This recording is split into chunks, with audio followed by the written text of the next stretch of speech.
नमस्कार दोस्तों, Jharkhand coaching classes के यूट्यूब चैनल में आप लोगों का स्वागत है। हम लोग इस सीरीज के तहत यूपीएससी के प्रीवियस ईयर क्वेश्चन को सॉल्व कर रहे हैं और इसमें जो पहला सेक्शन हम लोग लिए हुए हैं वो आपका हिस्ट्री सेक्शन यहाँ पे आपको लिए हुए हैं, जिसका 10 साल का क्वेश्चन को हम लोग यहाँ पे सॉल्व करने वाले हैं।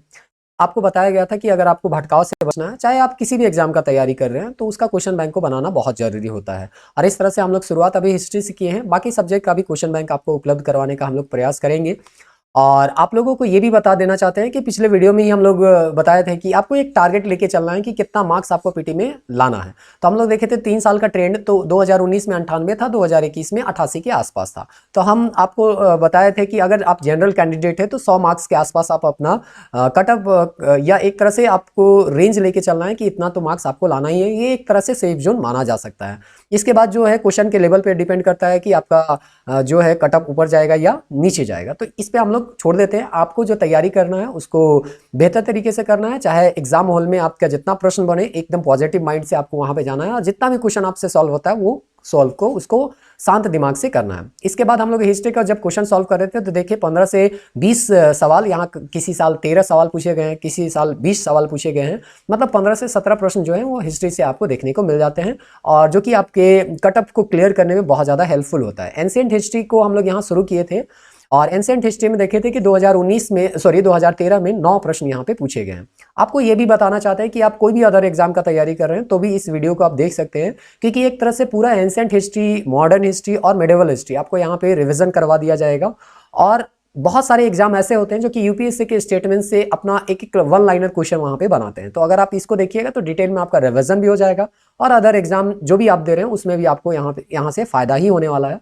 और दूसरा चीज, पढ़ने का एक तरीका कैसा होना चाहिए, क्वेश्चन बैंक को कैसे सॉल्व किया जा सकता है, वो भी आप यहाँ पे सीखने वाले हैं। और एक चीज और बताना चाहते हैं कि यहाँ पे आपको ABCD में ऑप्शन नहीं बताया जाएगा। जब भी आपको यहाँ पे बताया जाएगा तो अगर 4 ऑप्शन है तो चारों का डिटेल हम लोग वहां पे जानने का प्रयास करेंगे, क्योंकि यूपीएससी जो है हूबहू क्वेश्चन को रिपीट नहीं करती है। बहुत अपवाद स्वरूप ही 1-2 प्रश्न आपको देखने को मिल जाएगा जो कि हूबहू रिपीट आपको देखने को मिल जाएगा। जैसे बौद्ध और जैन, बौद्ध धर्म वाला एक पूछा गया था, इसी तरह से एक आध प्रश्न आपको और मिल जाएगा जो कि हूबहू रिपीट किया है। नहीं तो यूपीएससी क्या करती है, अगर 4 स्टेटमेंट है तो इस स्टेटमेंट से रिलेटेड क्वेश्चन को नेक्स्ट ईयर में रिपीट करती है। जैसे कि अभी हम बताएंगे कि सांख्य दर्शन से रिलेटेड क्वेश्चन पूछा गया था 2013 में, और वही 2014 में षट दर्शन के दूसरे दर्शन से सवाल पूछा गया था। तो आपको जब भी कोई स्टेटमेंट दिया गया है तो उस स्टेटमेंट से रिलेटेड सारे फैक्ट को पढ़ना है, उस टॉपिक को आपको क्लियर करना है, तभी आपका क्वेश्चन बैंक पढ़ने का फायदा होगा। और नहीं तो कोई फायदा होने वाला नहीं है। ABCD आप जान जाइएगा, वो क्वेश्चन आपका 1, 2 या 3 क्वेश्चन आपको मिल भी जाए, लेकिन वो आपको बहुत ज़्यादा हेल्प करने वाला नहीं है। हाँ, आप अगर हर एक स्टेटमेंट को अच्छे से पढ़ते हैं, उसके एक्सप्लेनेशन आप देखते हैं, जो आप सोर्स पढ़ रहे हैं उसमें आपका कैसे पढ़ना है, ये चीज़ भी आपको ये क्वेश्चन बैंक जो है वो बताता है। तो इस चीज़ को हम लोग धीरे धीरे सीखेंगे। एलिमिनेशन मेथड को भी हम लोग यहाँ पे सीखने का प्रयास करेंगे। चलिए देर ना करते हुए यहाँ पे हम लोग शुरुआत करते हैं। ये क्वेश्चन 2013 का है, जो कि सेट ए का 58 क्वेश्चन में आया हुआ था।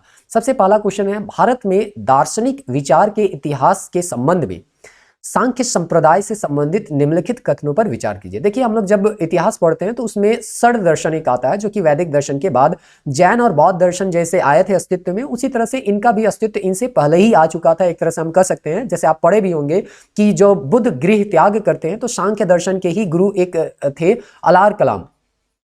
तो ये अलार कलाम के पास जाके पहली बार मिलते हैं, और मतलब ईश्वर क्या है, जगत क्या है, उसके बाद यहाँ पे आपका लौकिक परलौकिक वस्तुओं का मूल स्वरूप या जीवन और जगत की मूल कारण को ये लोग ढूंढने का प्रयास करते हैं। और यही ढूंढने का जो सवाल का जवाब हम लोग ढूंढते हैं, इसी को बोला जाता है दर्शन। तो एक तरह से दर्शन के बारे में कहा जाता है कि दर्शन क्या है। तो दर्शन एक सिद्धांत होता है। जैसे कि हम लोग बहुत सारा थ्योरी पढ़ते हैं, तो वो थ्योरी जो है दर्शन के द्वारा दिया जाता है। जैसे कि अगर आप देखिएगा कि बौद्ध में है 4 आर्य सत्य, तो वो क्या हुआ, बौद्ध दर्शन का एक सिद्धांत हो गया, थ्योरी हो गया। और उस सिद्धांत को जो मानने वाले हैं उसको हम कहते हैं कि ये बौद्ध दर्शन को मानने वाले हैं या बौद्ध धर्म को मानने वाले हैं। तो धर्म जो होता है वो अभ्यास होता है, कहा जाता है, और दर्शन जो होता है वो सिद्धांत होता है। मतलब जो थ्योरी है, इसको अगर आप अभ्यास में लाएं तो यही बन जाता है आपका धर्म। तो जैन में जैसे आपको बताया गया था अनुव्रत, तो अनुव्रत का अगर आप पालन करते हैं तो कहा जाता है कि आप जैन धर्म को मानने वाले हैं। उसी तरह से यहाँ पे सांख्य दर्शन को जो मानने वाले थे उसको सांख्य संप्रदाय के नाम से हम लोग जान सकते हैं। और उन्हीं के बारे में यहाँ 2 स्टेटमेंट दिया गया है, आपको बताना है कौन स्टेटमेंट सही है। यहाँ पे चूंकि आपको ये भी देखना है कि सही पूछा जा रहा है कि गलत, तो यहाँ स्टेटमेंट सही पूछा जा रहा है। तो चलिए ढूंढने का हम लोग यहाँ पे प्रयास करते हैं। तो सबसे पहले यहाँ पे दिया गया है सांख्य पुनर्जन्म या आत्मा के आवागमन के सिद्धांत को स्वीकार नहीं करता है। मतलब पुनर्जन्म जो है उसको सिद्धांत नहीं कर, उस सिद्धांत को स्वीकार नहीं करता है सांख्य दर्शन, ऐसा कहा गया।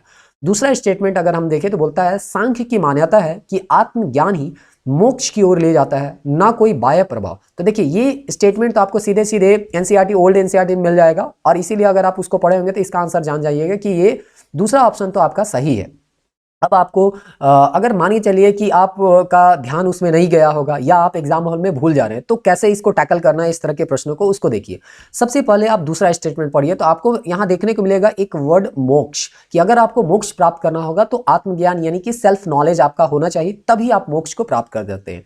अगर इतिहास थोड़ा भी अगर सीरियस होकर अगर आप पढ़े हैं तो आपको पता होगा कि मोक्ष क्या होता है। तो मोक्ष होता है जन्म और मृत्यु के जो चक्र हैं उससे मुक्ति पाना को ही हम लोग मोक्ष कहते हैं। इसी को बौद्ध धर्म में निर्वाण कहा गया है, और उसके बाद जैन धर्म में इसी को कैवल्य, और एक तरह से अंतिम लक्ष्य उसमें भी निर्वाण कहा गया है। तो मोक्ष, कैवल्य, निर्वाण, जन्म और मृत्यु के चक्र से आपका मुक्ति को ही मोक्ष कहा गया है। तो जब जन्म और मृत्यु के चक्र से एक तरह से मुक्ति को मोक्ष कहा गया है, तो यहाँ पे ऐसा कैसे हो सकता है कि हम जन्म और मृत्यु के चक्र से बचना चाहते हैं, और दूसरा ये भी चीज है कि हम पुनर्जन्म यानी जन्म और मृत्यु जो है, मृत्यु के बाद जन्म नहीं होता है, ऐसा हम मान रहे हैं। तो ऐसा हो ही नहीं सकता है कि पुनर्जन्म का सिद्धांत हम मानते होंगे, इसीलिए तो हम पुनर्जन्म से बचने के लिए, जन्म मृत्यु के चक्र से बचने के लिए मोक्ष की ओर जा रहे हैं, या ज्ञान प्राप्ति से हो चाहे किसी और तरीके से, लेकिन मोक्ष का अगर हम प्राप्त कर रहे हैं अर्थात जन्म और मृत्यु के चक्र से हम बचना चाहते हैं। और इसीलिए हम ये तर्क निकाल सकते हैं कि ये जो दर्शन होगा जन्म और मृत्यु को, और जन्म और मृत्यु का चक्र को मानता होगा। जन्म और मृत्यु का चक्र को ही क्या होता है, मृत्यु के बाद फिर से पुनः जन्म लेते हैं, इसी को यहाँ पे पुनर्जन्म कहते हैं। और यहाँ पे पुनर्जन्म मतलब क्या हो गया कि शरीर को छोड़ा आत्मा और दूसरे शरीर को फिर से धारण कर लिया। तो अगर ये दूसरा स्टेटमेंट आपका सही है तो पहला अपने आप गलत हो जाएगा, क्योंकि दूसरा मोक्ष का बात करता है और पहला बोलता है कि हम पुनर्जन्म पर विश्वास नहीं करते। तो जब आप पुनर्जन्म में विश्वास नहीं करते हैं तो फिर मोक्ष किस बात का आप प्राप्त कर रहे हैं। तो इस तरह से अगर आप नहीं भी पढ़े तो भी ये सवाल का जवाब आप जान सकते थे या तुक्का मार सकते थे। लेकिन फिर भी हम लोग तुक्का क्यों मारें, क्योंकि यहाँ पे आपको दिया गया है स्पष्ट तौर पे एनसीईआरटी, ओल्ड एनसीईआरटी, या आप अगर कोई गाइड बुक भी प्रेफर करते हैं तो भी ये सारा चीज़ आपको देखने को मिल जाता है। कोचिंग मटेरियल गाइड बुक भी आप बोले थे कि ओल्ड एनसीईआरटी की जगह आप प्रेफर कर सकते हैं, लेकिन आपको उस पर विश्वास होना चाहिए कि हाँ ये कोचिंग मटेरियल या गाइड बुक जो है वो ऑथेंटिक सोर्स से बनाया गया है, इसमें जो भी तथ्य दिए गए हैं वो गलत नहीं है, ये मान के ही आप चलिएगा, तभी आपको पढ़ने में फायदा होगा। नहीं तो क्या होगा कि आप उसमें टाइम दीजिएगा और वो टाइम आपका वेस्ट हो जाएगा। तो जैसा कि आप लोगों को कहा गया कि सांख्य दर्शन से संबंधित क्वेश्चन पूछा गया, तो इसका मतलब ये नहीं कि इसका आंसर हम 2 जान गए कि आंसर बी हो गया और मेरा काम खत्म हो गया। आपको इस दर्शन से संबंधित जो भी तथ्य है उसको जानना है, इससे रिलेटेड फैक्ट को भी आपको जानना है, और वही चीज जानने का हम लोग यहाँ पे प्रयास भी करेंगे। तो सांख्य दर्शन के बारे में कहा जाता है ये एक प्राचीन दर्शन है, जो कि कहा जाता है कि सबसे षड दर्शन में भी सबसे पुराना दर्शन सांख्य दर्शन को हम लोग मान के चल सकते हैं। शुरुआत में ये जो है दैवीय शक्ति का अस्तित्व मानना यहाँ आवश्यक नहीं था सृष्टि के निर्माण के लिए, ऐसा यहाँ पे कहा गया है। तो ओल्ड एनसीईआरटी में कहता है जो हमारा सृष्टि का निर्माण हुआ है वो ईश्वर के द्वारा किया गया है, या कोई दैवीय शक्ति होगा ऐसा कोई जरूरी नहीं है। लेकिन यही मत जो था वो आगे चल के बदल जाता है 4वीं सदी के आसपास, और इसके बाद यहाँ पे बोलते हैं कि पहले माना जाता था केवल प्रकृति है, और यहाँ पे एक नया चीज जुड़ जाता है बाद में 4वीं सदी में, और वो है पुरुष। और बोला जाता है जब प्रकृति और पुरुष आपस में मिलते हैं तो इस सृष्टि का निर्माण होता है। और जो नवीनतम मत यहाँ पे हम लोगों को देखने को मिलता है 4वीं शताब्दी के आसपास, उसमें कहा जाता है कि अब जो यहाँ पे ये सृष्टि का निर्माण किया गया है उसको एक तरह से आस्तिक हो जाते हैं, और वो ये लोग भी अब ईश्वर पे विश्वास करने लग जाते हैं। तो इसीलिए यहाँ लिखा है आरंभ काल में ये भौतिकवादी थे, लेकिन फिर ये आध्यात्मिकता की ओर मुड़ गया। तो इस तरह से आपको कभी ये स्टेटमेंट बना के पूछा जा सकता है कि कौन सा ऐसा दर्शन जो था वो पहले भौतिकवादी था और बाद में आध्यात्मिक हो गया और ईश्वर पे विश्वास करने लग गया। अब यहाँ ये बात तो तय हो गया कि ईश्वर पे विश्वास हो गया। अब यहाँ पे दूसरा स्टेटमेंट को हम लोग जो सही माने थे कि आत्मज्ञान ही मोक्ष प्राप्त करने के लिए सबसे जरूरी, यानी सेल्फ नॉलेज ही के द्वारा ही हम मोक्ष प्राप्त कर सकते हैं, ये स्टेटमेंट आपको कहाँ मिलेगा। तो यहाँ पे आप देखिए एक लाइन लिखा है, मोक्ष यथार्थ ज्ञान की प्राप्ति से हो सकता है। देखिए एज इट इज आपको नहीं ट्रांसलेट किया गया है, लेकिन यथार्थ मतलब क्या होता है, जो ओरिजिनल लैंग्वेज है, ओरिजिनल नॉलेज है या सेल्फ नॉलेज है, उसी को हम लोग यथार्थ ज्ञान मान के चल सकते हैं। और इस तरह से यहाँ पे लिखा गया है कि सेल्फ नॉलेज से ही हम मोक्ष का प्राप्ति कर सकते हैं। इसके लिए हम लोग कोई बाहरी चीज के ऊपर निर्भर नहीं रहना है। तो आप ज्ञान प्राप्ति कीजिए, ज्ञान से मोक्ष प्राप्त होगा, और मोक्ष अगर प्राप्ति होगा तो जन्म और मृत्यु का जो कुचक्र है इससे हम बाहर निकल जाएंगे। यही इसका मोटा मोटी एक दर्शन है, जो कि गाइड में आपको आसान करके देने का प्रयास किया जाता है। गाइड बुक में, एनसीईआरटी में आपको ढूंढना पड़ता है, गाइड बुक में स्पष्ट तौर पर दिया रहता है तो याद करना थोड़ा आसान होता है। जैसे हम लोग का ये कोचिंग मटेरियल है तो उसमें दे दिया गया है कि जब आप दर्शन पढ़ रहे हैं तो केवल आप सांख्य दर्शन ना पढ़ें, आपको ये पढ़ना है कि सांख्य दर्शन के साथ बाकी जो दर्शन है उसके बारे में, जैसे सांख्य दर्शन से रिलेटेड फैक्ट भी पढ़े कि सांख्य दर्शन जो है वो उसके एक तरह से कहिए कि प्रवर्तक जो थे वो कौन थे, महर्षि कपिल थे। अगर इसके बारे में बताया जाए इसका प्राचीनतम ग्रंथ कौन है, तो सांख्य कारिका यहाँ पे आपको देखने को मिलता है। सांख्य कारिका इसका प्रथम एक तरह से यहाँ पे दर्शन किताब जो है ये कह सकता है जो कि प्रमाणिक माना जाता है। उसके बाद आप सांख्य के बारे में और भी डिटेल में पढ़ सकते हैं। अगर आपको यहाँ पे अगर जानना है तो सांख्य जो होता है वो दो अर्थ इससे निकलता है, एक तो संख्या निकलता है, दूसरा होता है सम्यक ज्ञान। देखिए यहाँ पे अगर यहाँ पे यही वर्ड को आपको यहाँ पे अगर पता होगा कि सांख्य का मतलब या एक अर्थ सम्यक ज्ञान होता है, तो ज्ञान तो यहाँ पे हो ही सकता है मोक्ष का प्राप्ति के लिए, और इस तरह से बहुत ज्यादा रटने की आपको कोई आवश्यकता नहीं होगी। दूसरा चीज यहाँ संख्या इसलिए बोला गया है, संख्या इसलिए बोला गया है, फिलोसॉफी ऑफ नंबर कहा जाता है। इसका रीजन ये है कि यहाँ पे 25 तत्वों के बारे में जानकारी आपको मिलता है, इसीलिए इसको फिलोसॉफी ऑफ नंबर के नाम से भी जाना जाता है। अगर आपको थोड़ा बहुत आइडिया भी होगा तो जैसे कि अभी बताया गया कि जब बुद्ध जो है गृह त्याग करते हैं तो सांख्य दर्शन के गुरु अलार कलाम के साथ ही उनका पहला मुलाकात होता है। वो या सबसे पहले वो उन्हीं के पास जाते हैं ज्ञान की प्राप्ति के लिए, उसके बाद फिर वो अपने रास्ते में आगे बढ़ते जाते हैं। तो इस तरह से सांख्य दर्शन के बारे में आपको जानना है। देखिए नोट्स में स्पष्ट लिखा हो गया है कि पुनर्जन्म और आत्मा के आवागमन के सिद्धांत को वो स्वीकार करता है, जो कि क्वेश्चन में हूबहू आपको देखने को मिलता है। तो ठीक है, गाइड बुक है, ये बहुत सारे क्वेश्चन बैंक को देख के बनाया भी जाता है, तो यहाँ पे आपको इसलिए नहीं पढ़ना है ये कोचिंग मटेरियल की यहाँ पे ये लिखा हुआ है।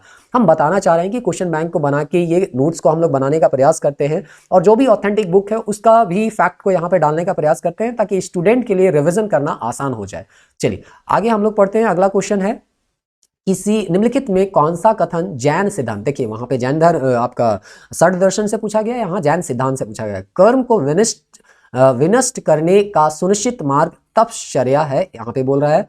दूसरा है, प्रत्येक वस्तु चाहे वो सूक्ष्मतम कण हो आत्मा होती है। तीसरा स्टेटमेंट है, कर्म आत्मा का विनाशक है और आवश्यक इसका अंत करना चाहिए। देखिए एक चीज तो आपको कंफर्म है कि दूसरा तो, अगर जैन धर्म के बारे में आप अगर नहीं भी पढ़े तो भी आप जानते होंगे कि जैन धर्म जो है वो अहिंसक बहुत ज़्यादा हैं, और वो जो है श्वेतांबर और दिगंबर में भी बांटा गया कि वो लोग एक छोटे से जीव चाहे पत्थर हो उसमें भी वो लोग मानते हैं कि इसमें भी जीव है और आत्मा है, और इसीलिए किसी भी जीव को वो नुकसान नहीं पहुंचाते। तो ये स्टेटमेंट तो आपका हमेशा सही हो जाएगा। तो जब दूसरा सही है तो ढूंढिए कि ऑप्शन में कौन कहाँ दूसरा है, तो आपको ऑप्शन बी और ऑप्शन डी मिलेगा, मतलब 50-50 में आप आ जाइएगा।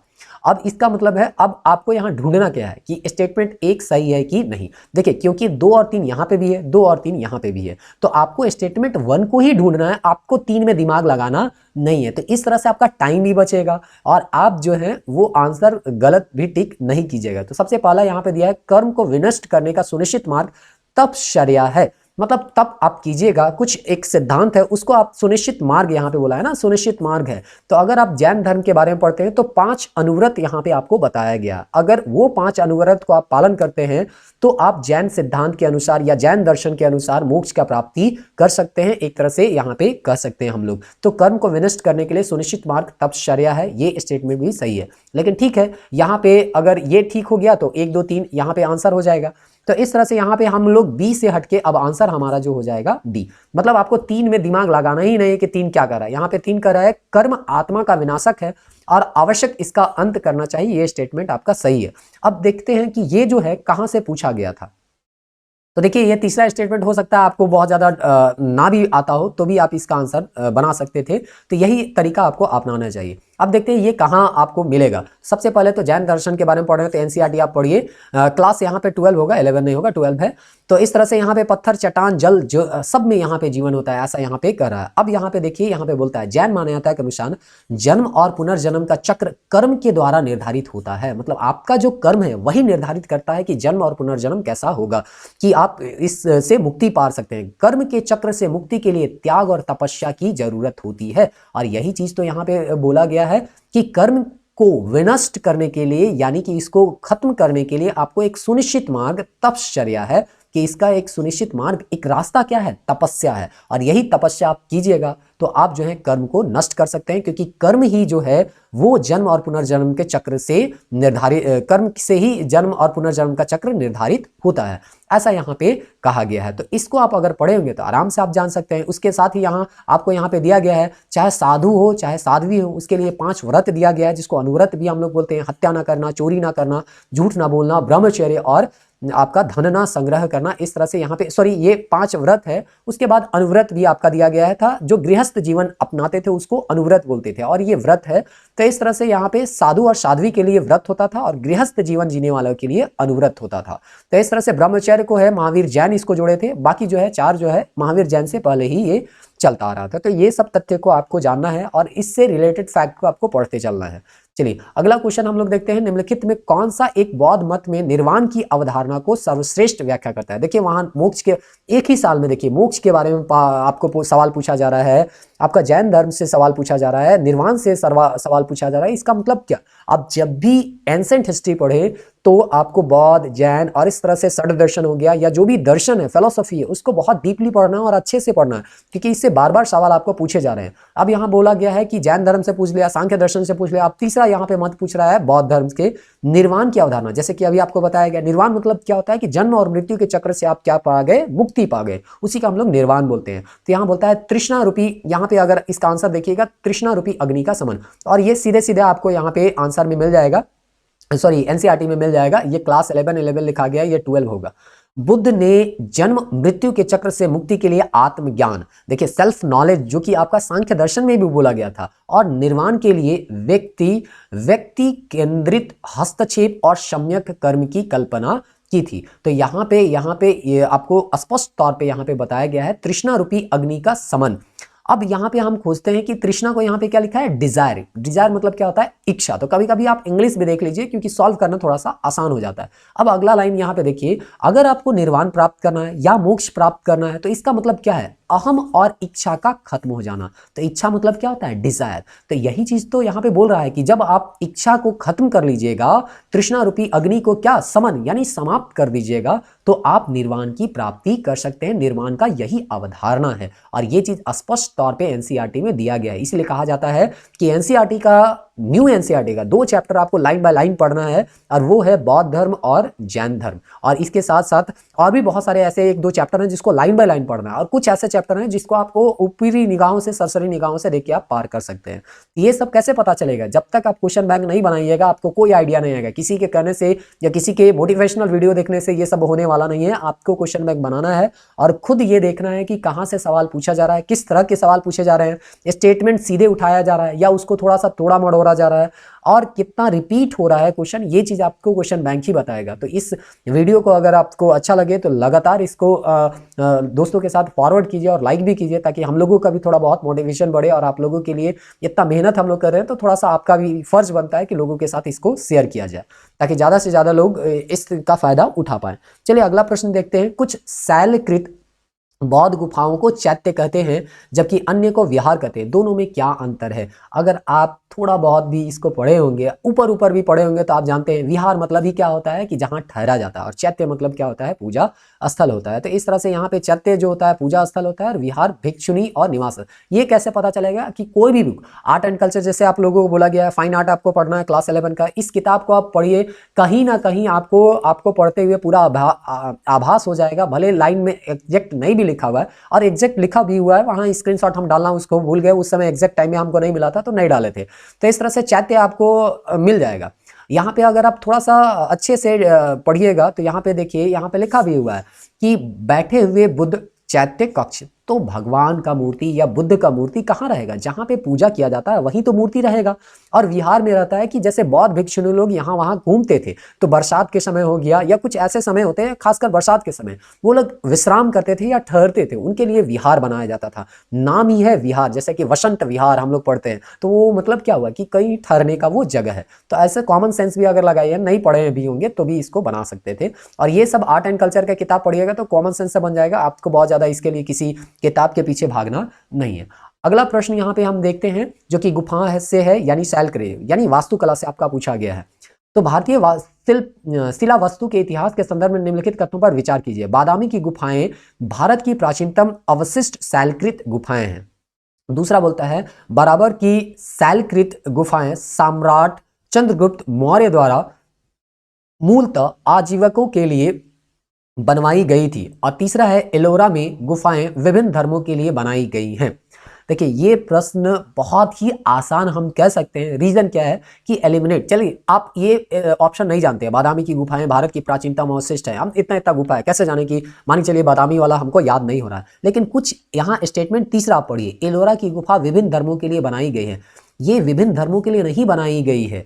और इस तरह से यहाँ पे अगर आप देखिए, सॉरी यहाँ पे हम कुछ गलत बोल दिए, यहाँ हाँ ये स्टेटमेंट जो है बिल्कुल क्या है, सही है। एलोरा जो है विभिन्न धर्मों पे बनाई गई है, अजंता जो है केवल बौद्ध धर्म है। और ये चीज आपको स्पष्ट तौर पे एनसीईआरटी जो है फाइन आर्ट में मिल जाएगा और पूरा डिटेल मिलेगा। कोई एक लाइन नहीं लिखा है कि बौद्ध, जैन और है ना ये ब्राह्मण, ये तीनों धर्म के मिलते हैं। 34 से 36 गुफाएं यहाँ मिलते हैं, यहाँ 34 लिखा गया है, 34 गुफा यहाँ पे मिलता है। और ये 34 गुफा में कौन कौन से गुफा में किसकी किसकी प्रतिमाएं हैं वो भी डिटेल से दिया है। देखिए बौद्ध धर्म के वज्रयान संप्रदाय की अनेक प्रतिमाएं, चाहे वो तारा हो, चाहे महामयूरी है, अक्षोभ्य हो, फिर है अवलोकितेश्वर हो, मैत्रेय हो, अमिताभ हो, इस सब का मूर्ति जो है वहां देखने को मिलता है। इसी तरह से आगे जाइएगा तो बौद्ध धर्म का यहाँ पे बोधिसत्व का पद्म पानी, वज्रानी, ये सब की प्रतिमा जो है वो भी आपको देखने को मिलता है। इसके आगे आप देखिएगा तो यहाँ पे आपको बौद्ध धर्म के कौन कौन से मिले हैं, उनके साथ साथ जैन धर्म के भी आपको उदाहरण देखने को मिलेंगे और ब्राह्मण धर्म के भी आपको शैव या शिव का वहाँ पे जो बना हुआ है मूर्ति वगैरह वो भी आपको यहाँ पे बताया गया। तो कोई एक लाइन का ये स्टेटमेंट नहीं था, ये तो पूरा एक्सप्लेन किया गया। तो ये तो एक बार भी अगर आप पढ़ते तो इसको जान जाते। साथ ही साथ अगर मौर्य काल अगर आप पढ़ें तो ये स्टेटमेंट तो जानते ही होंगे कि बिहार का जो बराबर पहाड़ी है उसका जो गुफा है उसको काट के अशोक द्वारा बनाया गया था। लोमस ऋषि की यहाँ पे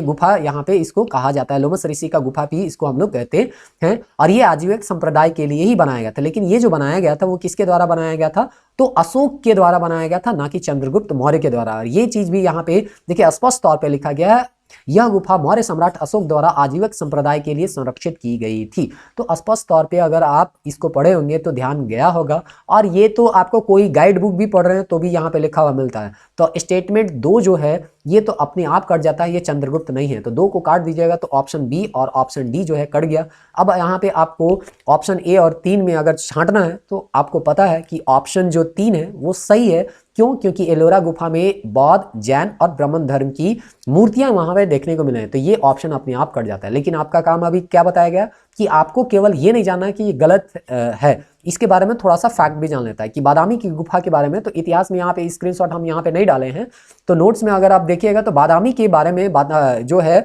आपका गुप्तोत्तर काल में अगर देखिएगा तो बादामी के चालुक्य जो है, चालुक्य वंश हम जब पढ़ते हैं तो बादामी के चालुक्य जो कि वातापी यहाँ पे अगर देखिएगा कर्नाटक में आप देखने को मिलेगा, वहां पे पुलकेशिन प्रथम जो है इसके संस्थापक होते हैं। और इस तरह से इसका राजधानी बादामी था। और इसमें जो एक महत्वपूर्ण राजा आता है कीर्तिवर्मा प्रथम, और कीर्तिवर्मन प्रथम जो होते हैं वही इस बादामी के गुफा को बनाते हैं। देखिए यहाँ पे लिखा है मंगलेश जो है बादामी के गुहा मंदिर का निर्माण को पूरा करवाया, प्रारंभ जो है वो कीर्तिवर्मा के द्वारा किया गया था। तो ऐसा नहीं है कि बादामी आया तो हम उसको नहीं देखें, उसके बारे में भी आप डिटेल उसको पढ़िए ताकि इससे रिलेटेड कोई भी फैक्ट आपको आता है तो वो चीज को आप आगे जाके सॉल्व कर सकते हैं। चलिए इसका आंसर जो हो जाएगा आपका क्या हो जाएगा? सी हो जाएगा। आगे लोग यहाँ पे देखते हैं सवाल, यहाँ पे छठा नंबर जो दिया गया है, छठा करके यहाँ पे दिया है ऑप्शन सेट ए का, ये छठा क्वेश्चन था 2013 का। भारत की यात्रा करने वाले चीनी यात्री वैंग सांग के तात्कालिक भारत की सामान्य दशाओं और संस्कृति का वर्णन किया। इस संदर्भ में निम्नलिखित में कौन सा कथन सही है? सड़क और नदी मार्ग लूट मार से पूरी तरह सुरक्षित थे, मतलब ह्वेनसांग क्या अपने में वो जो किताब लिखे थे उसमें क्या चीज़ को उल्लेख किए थे वहाँ पे बताया गया। जहाँ तक अपराधों के लिए दंड का प्रश्न है, अग्नि, जल, विष, सत्य परीक्षा किया जाना ही किसी भी व्यक्ति की निर्दोषता अथवा दोष के निर्णय का साधन थे। यानी कि अग्नि जल मतलब जल परीक्षा, अग्नि परीक्षा, विष परीक्षा, इस तरह से सत्य परीक्षा किया जाता था, ऐसा यहाँ पे इनका कहना है। दूसरा है व्यापारियों को नौका घाटों और नाकों पर शुल्क देना पड़ता था। तो देखिए ये तो हम कह सकते हैं कि थोड़ा सा टफ क्वेश्चन था, इसका जवाब पाने में थोड़ा मुश्किल था, लेकिन एक चीज को आप सही मान सकते हैं, थोड़ा प्रयास तो कर ही सकते हैं। ये ऐसा कोई भी राज्य नहीं रहा है, मौर्य साम्राज्य था यहाँ एक तरह से, सॉरी ह्वेनसांग जो है हर्षवर्धन के काल में आए थे। तो यहाँ पे हर्षवर्धन के काल में आए थे, तो समझिए राजा महाराजा का काल चल रहा था, तो टैक्स तो लेते ही होंगे वहां पे, बिना टैक्स का साम्राज्य कैसे चलेगा। तो ये स्टेटमेंट को तो आप सही मान के यहाँ पे चल सकते हैं। और 3 स्टेटमेंट आप देखिए, लेकिन फिर भी आंसर में ढूंढना थोड़ा मुश्किल हो रहा है क्योंकि यहाँ पे 3 जो ऑप्शन है उसमें 3 देख रहे हैं। अब हम लोग यहाँ पे दूसरा देखते हैं कि जहां तक अपराध के लिए दंड का प्रश्न है, अग्नि, जल और विष सत्य परीक्षा किया जाना ही किसी व्यक्ति का निर्दोषता अथवा दोष का निर्णय करता था। मतलब वहां पे एक तरह से अग्नि परीक्षा, जैसे कि हम रामायण में पढ़ते हैं कि अग्नि परीक्षा किया गया और उसकी सत्यता का जांच किया गया। तो एक तरह से हम मान सकते हैं कि हो सकता है कि सनातन धर्म से ये लोग प्रभावित होंगे, तो ये इस तरह का चल जाता है। तो तुक्का अगर हम मानना चाहें, अगर नहीं पर में अगर तुक्का मारना ही है तो हम मान के तो चल ही सकते हैं कि चलिए अब ढूंढना है तो 2 को हम सही माने कि नहीं माने। तो 2 को हम सही मान लेते हैं, तो फिर ऑप्शन हमको बी और क्या मिलता है, डी मिलता है। लेकिन फिर भी आपको एक जानना ही पड़ेगा और ये आंसर आपको थोड़ा सा मुश्किल में डाल सकता था। ये क्वेश्चन बोला गया है सड़क और नदी मार्ग लूट मार से पूरी तरह सुरक्षित थे, ह्वेनसांग ऐसे बोलते थे। तो देखिए अगर अब तो यहाँ आंसर आपको पता है कि यहाँ पे आंसर बी होने वाला है, तो हम तुक्का अभी मान सकते हैं कि ऐसा कोई भी समय नहीं रहा है जिसमें है ना पूरा सड़क जो है वो सुरक्षित रहा है। तो अगर तुक्का मार सकते हैं, उस एग्जाम हॉल के प्रेशर में आप कर ये कह सकते थे कि ऐसा काल कहाँ से मिलेगा कि जहाँ पे सभी सड़क मार्ग या नदी मार्ग लूट मार से पूरी तरह से सुरक्षित है, ऐसा कोई काल आपको देखने को नहीं मिलेगा। तो अगर एक को काटते हैं तो आपका ऑप्शन ए भी कट जाता, ऑप्शन सी भी कट जाता, ऑप्शन डी भी कट जाता, बच जाता ऑप्शन बी। तो देखिए ये ठीक है कि आप वहां पे इसका आंसर नहीं जानते थे, लेकिन गेस से आप इसका आंसर निकाल सकते थे। केवल इतना सोचना था कि ऐसा कोई भी साम्राज्य नहीं है जिसमें राम राज्य जिसको हम लोग बोलते हैं, जिसमें लूट मार वगैरह नहीं होता था। तो इस तरह से यहाँ पे आपका आंसर मिल जाता ऑप्शन बी। लेकिन फिर भी ये मुश्किल क्वेश्चन थोड़ा सा था, जो कि अगर आप बना पाते तो ठीक था, नहीं बना पाते तो भी इसमें कोई परेशानी वाली कोई बात नहीं थी। ह्वेनसांग के बारे में जान लीजिए कि ये एक बार जब आए थे तो इसको खुद लूटा गया था, इसीलिए ये तथ्य तो यहाँ पे ये नहीं लिखे थे। ये चीज आपको याद रखना है। तो बाकी 2 स्टेटमेंट आपको याद रखना है कि सत्य की परीक्षा के लिए अग्नि, इस तरह का परीक्षा यहाँ पे हर्षवर्धन के काल में ये आए थे, तो उनके काल में ये सब चलता रहा होगा और नौका घाट में ये शुल्क वगैरह भी लिए जाते थे। अगला क्वेश्चन है यहाँ पे देखिए, अजंता और लेपाक्षी और सांची के स्तूप के बारे में बोला गया है कि यहाँ पे इसके संदर्भ में क्या बोलता है। देखिए बोलता है यहाँ उपर्युक्त स्थलों में कौन सा भित्ति चित्रकला के लिए भी जाना जाता है, यानी कि दीवाल में कहाँ कहाँ चित्रकला आपको देखने को मिलता है। अब इसका आंसर जानना बहुत आसान था। बहुत आसान क्यों था? क्योंकि अगर आप फाइन आर्ट का जो किताब था, जैसे कि आपको बताया भी गया है, इस किताब को केवल लाइन बाय लाइन नहीं पढ़ना है, बल्कि इसमें जो इमेज दिए हुए हैं उसको भी आपको पढ़ना है। ऐसे आंसर आपको हम बता देते हैं कि ये अजंता की गुफा और लेपाक्षी मंदिर जो है उसके दीवारों में आपको पेंटिंग देखने को मिलेगा। सांची के स्तूप में इस तरह के कोई पेंटिंग देखने को नहीं मिलते हैं, इसलिए आंसर जो हो जाएंगे बी। देखिए ये कहाँ मिलेगा आपका है, पद्म पानी बोधिसत्व। देखिए अजंता का गुफा है। अब ये बोधिसत्व का फोटो इतना बड़ा, यहाँ पे पूरा एक चैप्टर ही है भित्ति चित्र के ऊपर फाइन आर्ट के किताब में। तो आप देखिए यहाँ पूरा भित्ति चित्र यहाँ पे दिया गया है, अजंता में कितने कितने गुफा संख्या के साथ यहाँ पे भित्ति चित्र दिया गया है, दीवार में आपको चित्र के साथ दिखाया गया है। साथ में ही यहाँ पे देखिए यहाँ पे आपका बहुत सारा रावण वध करते हुए यहाँ पे राम को दिखाया गया है। इसी तरह से त्रिपुरासुर वध करते हुए शिव को दिखाया गया है। ये सब पूछा जाएगा आपको कहाँ पे, ये तंजावुर में दिखाया गया है। चोल नरेश राजराजा और राजकवि करुवर देवर तंजावुर 11वीं शताब्दी में यहाँ पे उसका दिखाया गया है। लेपाक्षी मंदिर का दिया गया है, जो कि किरात अर्जुनीय प्रकरण को यहाँ पे उसको उकेरा गया है। और भी लेपाक्षी मंदिर का यहाँ पे देखिए, दक्षिणामूर्ति विजयनगर लेपाक्षी मंदिर यहाँ पे दिया गया है।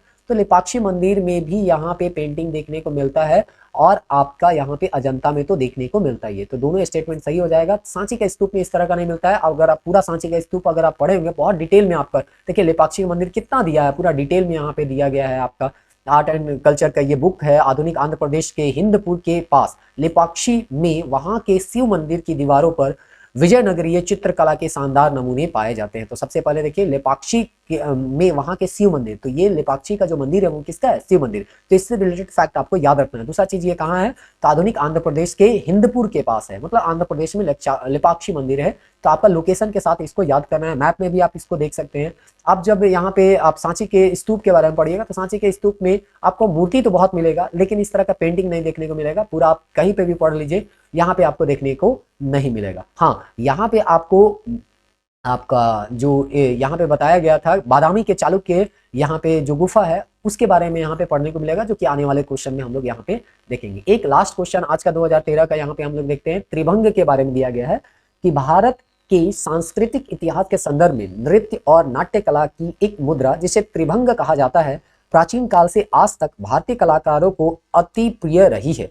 निम्नलिखित में कौन सा एक कथन इस मुद्रा को सर्वोत्तम रूप में वर्णित करता है? देखिए ये थोड़ा सा टफ क्वेश्चन है, लेकिन ये भी आउट ऑफ रेंज पूछा नहीं गया था या आउट ऑफ सिलेबस नहीं पूछा गया था, आपका सिलेबस में ही से पूछा गया था, लेकिन थोड़ा सा ये टफ क्वेश्चन में माना जा सकता है। अभी हम आपको दिखाएंगे। एक पांव मोड़ा जाता है, इसका आंसर है एक पांव मोड़ा जाता है। देह थोड़ी किंतु विपरीत दिशा में कटी एवं ग्रिया पर वक्र की जाती है, इसका ये आंसर था। ये आंसर बना पाना थोड़ा मुश्किल था, लेकिन हाँ ये ऐसा नहीं है कि दिया हुआ नहीं है। आपको बोला गया था, जब सोर्स बताया गया तो CCRT का वेबसाइट है उसको आपको पढ़ने के लिए बोला गया है। अब देखिए यहाँ CCRT का जो वेबसाइट है उसमें भारतीय शास्त्रीय नृत्य के बारे में, जो कि यहाँ पे नहीं दिख रहा होगा, हम थोड़ा सा जूम करते हैं यहाँ पे, अगर हो जाएगा तो यहाँ पे इसको 1 मिनट।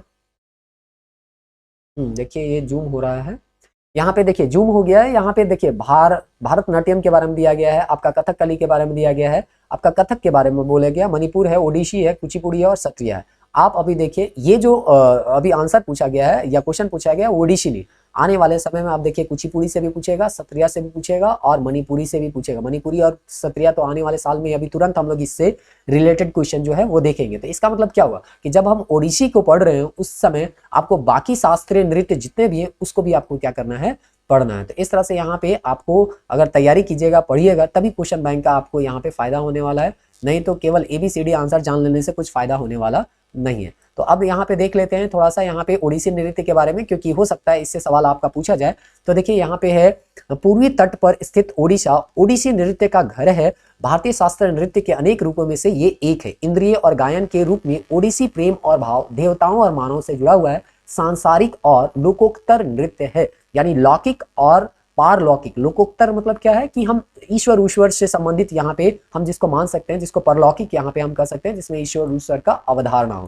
तो इस तरह से यहाँ पे दोनों चीज है, सांसारिक भी है और लोकोत्तर भी है। तो ये चीज स्टेटमेंट बना के आपको सवाल पूछा जा सकता है। दूसरा है ओडिसी गुप्त रूप से नाट्यशास्त्र द्वारा स्थापित सिद्धांतों का अनुसरण करता है। चेहरे के भाव, हस्त मुद्राएं, शरीर की गतिविधियों का उपयोग निश्चित अनुभूति, एक भावना या नवरसों में से किसी एक के संकेत के लिए किया जाता है। तो यहाँ पे देखिए ये जो नृत्य से चेहरे के भाव, हस्त मुद्रा और शारीरिक गति द्वारा जो अनुभूति है उसको, भावनाओं को यहाँ पे व्यक्त करने का ये एक तरीका है। गतिविधि की तकनीकी 2 आधारभूत मुद्रा चौकों त्रिभंग के आसपास निर्मित होती है। चौक एक वर्ग चौकोर की स्थिति है।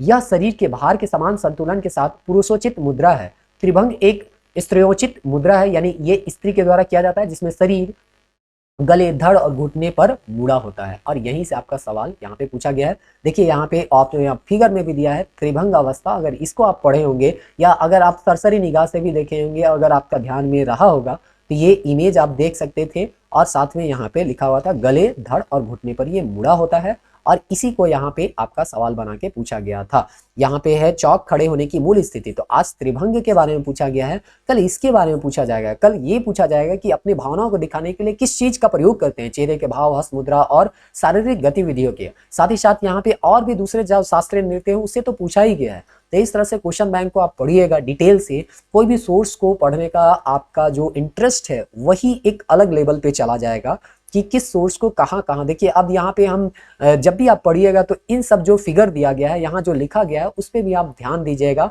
और इसको भी समझने का प्रयास कीजिएगा, क्योंकि यूपीएससी इससे भी प्रश्न बनाने का प्रयास करिए। और ये जो प्रश्न है वो ज्यादातर लोग नहीं बना पाते हैं।